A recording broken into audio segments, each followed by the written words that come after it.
Hi, this is Manjunath Amritanavar and ನೀವು ನೋಡ್ತಾ ಇದ್ರ ನನ್ನ official YouTube channel. Dear friends, ಕಳೆದ 2-3 ದಿನಗಳಿಂದ ಒಂದು ಸುತ್ತೋಲೆ ತುಂಬಾ ಗೊಂದಲವನ್ನ ಕ್ರಿಯೇಟ್ ಮಾಡಿದೆ. ಅದೇನಂತ ಹೇಳಿದ್ರೆ, ಅನುದಾನಿತ ಶಾಲೆಯಲ್ಲಿ ಶಿಕ್ಷಕರ ನೇಮಕಾತಿಯ ಕುರಿತು. ಹೌದು, ಈ ವಿಷಯದಲ್ಲಿ ಅಂದ್ರೆ ಈ ಸುತ್ತೋಲೆಯಲ್ಲಿ ಇರ್ತಕ್ಕಂತ ವಿಷಯವನ್ನ ನೋಡಿದ ಮೇಲೆ ತುಂಬಾ ಅಭ್ಯರ್ಥಿಗಳಿಗೆ ನಿರಾಶೆಯೂ ಕೂಡ ಉಂಟಾಗಿದೆ. ಯಾಕಂದ್ರೆ ಆ ಸುತ್ತೋಲೆಯಲ್ಲಿ ಇರ್ತಕ್ಕಂತ ಮಾಹಿತಿನೇ ಆ ರೀತಿ ಇದೆ. ಅದನ್ನ ಕುರಿತು ಎಷ್ಟೋ ಅಭ್ಯರ್ಥಿಗಳು ಕಾಲ್ ಮಾಡ್ತಾ ಇದ್ರಿ. ಆಮೇಲೆ ಈ ವಿಷಯದ ಕುರಿತು ಒಂದಷ್ಟು ಮಾಹಿತಿ ಕೊಡಿ ಸರ್ ಅಂತ ಹೇಳಿ ಕಮೆಂಟ್ ಅಲ್ಲೂ ಕೂಡ ನಿಮ್ಮ ಕಮೆಂಟ್ ಗಳನ್ನ ಡ್ರಾಪ್ ಮಾಡ್ತಾ ಇದ್ರಿ. ಬಟ್ ಅನ್ಫಾರ್ಚುನೇಟ್ಲಿ ನಾನು ಹಾಸ್ಪಿಟಲ್ ಅಲ್ಲಿ ಇರೋದಕ್ಕಾಗಿ ಈ ವಿಷಯದ ಕುರಿತು ಮಾತನಾಡಕ್ ಆಗಿರ್ಲಿಲ್ಲ. ಇವತ್ತಿನ ಈ ವಿಡಿಯೋದಲ್ಲಿ ಈ ಅನುದಾನಿತ ಶಾಲಾ ಶಿಕ್ಷಕರ ನೇಮಕಾತಿಯ ಕುರಿತು ಮತ್ತು ಆ ಸುತ್ತೋಲೆಯ ಕುರಿತು ಇನ್ ಡೀಟೇಲ್ ಆಗಿ ನಿಮ್ ಜೊತೆ ಡಿಸ್ಕಸ್ ಮಾಡ್ತಾ ಹೋಗ್ತೀನಿ. So before going to discuss this topic, my request is, ಯಾರೆಲ್ಲ ನನ್ನ ಚಾನಲ್ಗೆ ಹೊಸದಾಗಿ ವಿಸಿಟ್ ಮಾಡಿದಿರಿ ದಯವಿಟ್ಟು ಚಾನಲ್ ಅನ್ನ ಸಬ್ಸ್ಕ್ರೈಬ್ ಮಾಡ್ಕೊಳ್ಳಿ.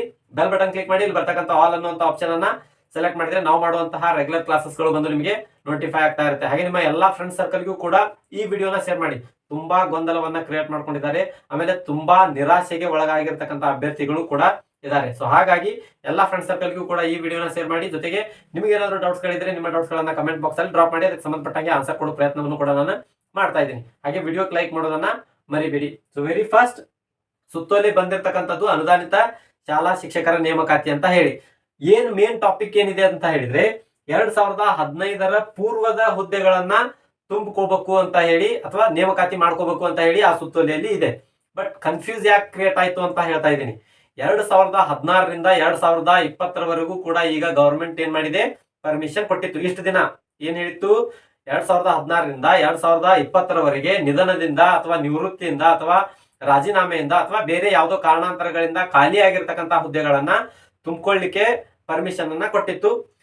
ಬಟ್ ಈಗ ಸುತ್ತೋಲೆಯಲ್ಲಿ ಏನ್ ಹೇಳ್ತಾ ಇದ್ದಾರೆ, 2015ರ ಪೂರ್ವದಲ್ಲಿರ್ತಕ್ಕಂತಹ ಹುದ್ದೆಗಳನ್ನ, ಅಂದ್ರೆ ಅದು ನಿವೃತ್ತಿಯಿಂದ ಆಗಿರ್ಬೋದು ಅಥವಾ ರಾಜೀನಾಮೆಯಿಂದ ಆಗಿರ್ಬೋದು ಅಥವಾ ಡೆತ್ ಇಂದ ಆಗಿರ್ಬೋದು, ಸೊ ಯಾವುದೋ ಕಾರಣದಿಂದ ಖಾಲಿ ಆಗಿತ್ತು ಅಂದ್ರೆ ಅಂತಹ ಹುದ್ದೆಗಳನ್ನ ತುಂಬಿಕೊಳ್ಳಿ ಅಂತ ಹೇಳಿ ಸುತ್ತೋಲೆಯನ್ನ ಬಿಟ್ಟಿದ್ದಾರೆ. ಈಗ ತುಂಬಾ ಅಭ್ಯರ್ಥಿಗಳು ಕೇಳ್ತಾ ಇದ್ದಾರೆ, ಈ 2015ರ ಪೂರ್ವದಲ್ಲಿ ಕೊಟ್ಟಿರ್ತಕ್ಕಂತಹ ಹುದ್ದೆಗಳನ್ನು ತುಂಬಿಕೊಳ್ಳಿಕ್ಕೆ ಪರ್ಮಿಷನ್ ಕೊಟ್ಟಿದ್ದಾರೆ ಅಂತ ಹೇಳಿದ್ರೆ, ಈಗ ಏನ್ ಮುಂದೆ ಕೊಟ್ಟಿದಾರಲ್ವಾ ಪರ್ಮಿಷನ್ 2016ರಿಂದ 2020ರವರೆಗೂ, ಆ ಹುದ್ದೆಗಳನ್ನ ತುಂಬಿಕೊಳ್ತಾರಾ ಇಲ್ವಾ ಸರ್ ಅಂತ ಹೇಳಿ ತುಂಬಾ ಡೌಟ್ ಕ್ರಿಯೇಟ್ ಆಗಿದೆ. ಹಾಗೆ ಯಾರು ಹೆದರುವಂತ ಅವಶ್ಯಕತೆ ಇಲ್ಲ. ಇದು ಯಾವ ಹುದ್ದೆಗಳು 2015ಕ್ಕಿಂತ ಮುಂಚಿತವಾಗಿರ್ತಕ್ಕಂಥ ಹುದ್ದೆಗಳು, ಯಾವ ಹುದ್ದೆಗಳು ಇನ್ನೂ ತುಂಬಿಕೊಳ್ಳದೇ ಪೆಂಡಿಂಗ್ ಆಗಿದಾವೋ ಅಂತ ಹುದ್ದೆಗಳನ್ನ ಇಮಿಡಿಯೇಟ್ ಆಗಿ ತುಂಬಿಕೊಳ್ರಿ ಅಂತ ಹೇಳಿ ಸುತ್ತೋಲೆಯನ್ನ ಬಿಟ್ಟಿರುವಂತದ್ದು. ಇದು ಅಪ್ಕಮಿಂಗ್ ಬರ್ತಕ್ಕಂಥ ನೇಮಕಾತಿಗೆ ಯಾವುದೇ ತೊಂದರೆಯನ್ನ ಉಂಟು ಮಾಡೋದಿಲ್ಲ. ಇನ್ನ ಇದು ಒಂದು ವಿಷಯ ಆಯ್ತು. ಇನ್ನ ಯಾವುದು ಎಷ್ಟರ ಒಳಗಿನ ಹುದ್ದೆ ಆಗಿರ್ಬೇಕು ಆ ಸುತ್ತೋಲೆಯಲ್ಲಿ ಇರ್ತಕ್ಕಂಥ ವಿಷಯವನ್ನು ನೋಡಿದಾಗ, ಯಾವ ಡೇಟಿನ ಒಳಗಿನ ಹುದ್ದೆಗಳಿಗೆ ಆ ಸುತ್ತೋಲೆಯನ್ನ ಬಿಟ್ಟಿದ್ದಾರೆ ಅಂತ ಹೇಳಿದ್ರೆ 31/12/2025ರ ಒಳಗೆ ಇರಬೇಕು ಹುದ್ದೆಗಳು. ಅಂತ ಹುದ್ದೆಗಳನ್ನ ಇಮಿಡಿಯೇಟ್ ಆಗಿ ತುಂಬಿಕೊಡ್ರಿ ಅಂತ ಹೇಳಿ ಸುತ್ತೋಲೆಯಲ್ಲಿ ಹೇಳ್ತಾ ಇದ್ದಾರೆ.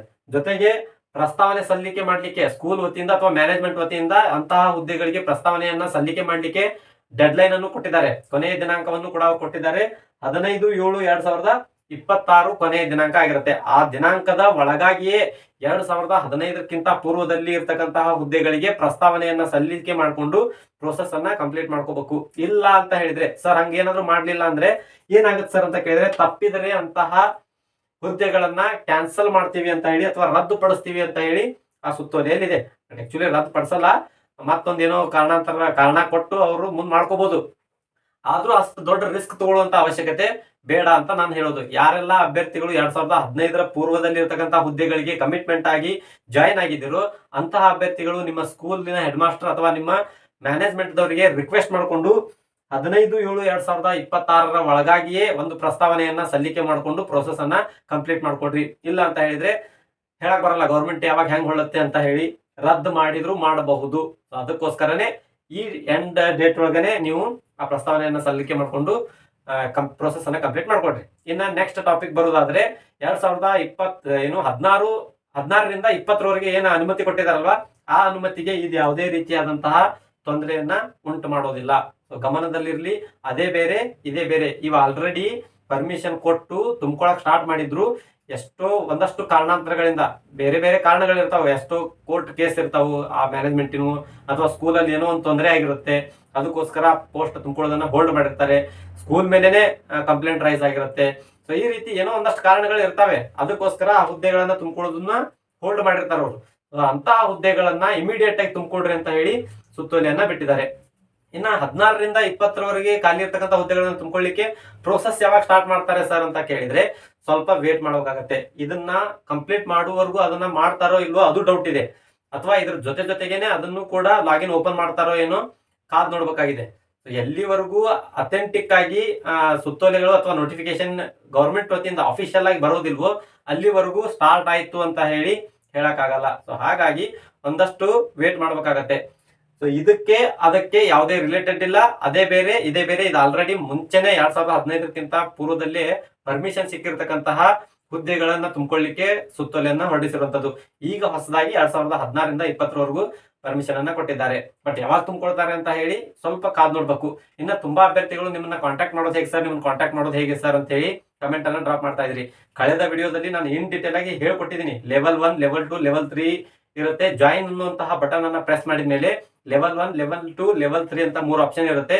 3ನೇ ಆಪ್ಷನ್ ಆಗಿರ್ತಕ್ಕಂತಹ ಡೈಮಂಡ್ ಅನ್ನುವಂತಹ ಆಪ್ಷನ್ ಅಲ್ಲಿ ಹೋಗಿ ನೀವು ಜಾಯಿನ್ ಆದ್ರೆ ಅಲ್ಲಿ ಅಮೌಂಟ್ ಇರುತ್ತೆ, ಒಂದಷ್ಟು ಅಮೌಂಟ್ ಇರುತ್ತೆ. ಆ ಅಮೌಂಟ್ ಅನ್ನ ಪೇ ಮಾಡೋದ್ರ ಮುಖಾಂತರ ಜಾಯಿನ್ ಆದ್ರೆ ಮೆಂಬರ್ಸ್ ಓನ್ಲಿ ಅಂತ ಹೇಳಿ ಒಂದು ವಿಡಿಯೋ ಸಿಗುತ್ತೆ ನಿಮಗೆ. ಆ ವಿಡಿಯೋದಲ್ಲಿ ನನ್ನ ಕಾಂಟ್ಯಾಕ್ಟ್ ನಂಬರ್ ಅನ್ನ ನಾನು ಡಿಸ್ಪ್ಲೇ ಮಾಡಿರ್ತೀನಿ. ನೀವು ಆ ಕಾಂಟ್ಯಾಕ್ಟ್ ನಂಬರ್ ಅನ್ನ ಪಡೆದುಕೊಂಡು ನನ್ನನ್ನ ಕಾಂಟ್ಯಾಕ್ಟ್ ಮಾಡ್ಕೋಬಹುದು. 2016ರಿಂದ 2020ರವರೆಗಿನ ಹುದ್ದೆಗಳಿಗೆ ಯಾವ ರೀತಿ ಪ್ರೊಸೆಸ್ ನಡೀತಾ ಇದೆ ಅದನ್ನೆಲ್ಲ ನಾನು ಇಲ್ಲಿ ಇನ್ ಡೀಟೇಲ್ ಆಗಿ ಮಾತಾಡಕ್ಕಾಗಲ್ಲ. ಸೊ ಯಾವ ರೀತಿ ಬ್ಯಾಕ್ ಗ್ರೌಂಡ್ ಅಲ್ಲಿ ಪ್ರೊಸೆಸ್ ನಡೀತಾ ಇದೆ ಅನ್ನೋದನ್ನ ನಿಮ್ಗೆ ಮಾಹಿತಿ ಬೇಕಿತ್ತು ಅಂತ ಹೇಳಿದ್ರೆ ನೀವು ನನ್ನನ್ನ ಕಾಂಟ್ಯಾಕ್ಟ್ ಮಾಡಿ ಮಾಹಿತಿಯನ್ನ ಪಡ್ಕೊಳ್ಬಹುದು. ಬಟ್ ಚಾನಲ್ ಅನ್ನ ಸಬ್ಸ್ಕ್ರೈಬ್ ಮಾಡ್ಕೊಳ್ಳೋದು ಬೇರೆ, ಚಾನಲ್ ಜಾಯಿನ್ ಆಗೋದು ಬೇರೆ. ಸೊ ಜಾಯಿನ್ ಆದ್ಮೇಲೆ ಡೈಮಂಡ್ ಅನ್ನುವಂತಹ ಆಪ್ಷನ್ ಅಲ್ಲಿ ನೀವು ಸಿಲ್ವರ್ ಅಂತ, ಫಸ್ಟ್ ಗೆ ಸಿಲ್ವರ್ ಇದೆ, ಸೆಕೆಂಡ್ ಗೆ ಗೋಲ್ಡ್ ಇದೆ, ಥರ್ಡ್ ಗೆ ಡೈಮಂಡ್ ಇದೆ. ಆ ಡೈಮಂಡ್ ಅನ್ನುವಂತಹ ಆಪ್ಷನ್ ಅನ್ನ ಸೆಲೆಕ್ಟ್ ಮಾಡಿಕೊಂಡು ಮೆಂಬರ್ಸ್ ಓನ್ಲಿ ಅನ್ನುವಂತಹ ವಿಡಿಯೋನ ನೀವು ನೋಡಿದ್ರೆ ಅಲ್ಲಿ ಕಾಂಟ್ಯಾಕ್ಟ್ ನಂಬರ್ ನಿಮಗೆ ಅವೈಲೇಬಲ್ ಇದೆ.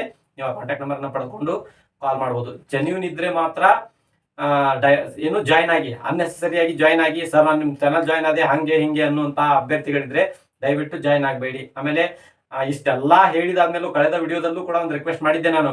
ಒಂದಷ್ಟು ಹುಳುಗಳು ಬರ್ತವೆ, ಬಿಸ್ನೆಸ್ ಹಂಗೆ ಹಿಂಗೆ ದುಡ್ಡು ಮಾಡ್ತಾನೆ ಹಂಗೆ ಹಿಂಗೆ ಅಂತ ಹೇಳ್ತವೆ ಅಂತೇಳಿ ಅಂತ ಒಂದು ಹುಳ ಕಮೆಂಟ್ ಹಾಕಿತ್ತು. ಬಟ್ ಅಂತ ಯಾವುದೇ ಕಮೆಂಟ್ಗಳಿಗೆ ನಾನು ತಲೆ ಕೆಡಿಸ್ಕೊಳ್ಳಲ್ಲ. ಜೆನ್ಯೂನ್ ಆಗಿದ್ರೆ ನಿಮ್ಗೆ ಬೇಕು ಅನ್ಸಿದ್ರೆ ಮಾತ್ರ ನೀವು ಚಾನಲ್ ಅನ್ನ ಜಾಯಿನ್ ಆಗ್ಬೋದು. ಇಲ್ಲ ಅಂತ ಹೇಳಿದ್ರೆ ನನ್ನ ಯಾವ ಫೋರ್ಸಬಿಲಿಟಿಯೂ ಕೂಡ ಇರೋದಿಲ್ಲ. ಸೊ ಇದಷ್ಟು ಇವತ್ತಿನ ಮಾಹಿತಿ ಆಗಿತ್ತು. ಇನ್ನ ಇದೇ ರೀತಿ ಮತ್ತೊಂದು ವಿಡಿಯೋದಲ್ಲಿ ಹೊಸ ಮಾಹಿತಿಯೊಂದಿಗೆ ಮೀಟ್ ಮಾಡೋಣ. ಅಲ್ಲಿವರೆಗೂ ಬಾಯ್, ಹ್ಯಾವ್ ಅ ನೈಸ್ ಡೇ.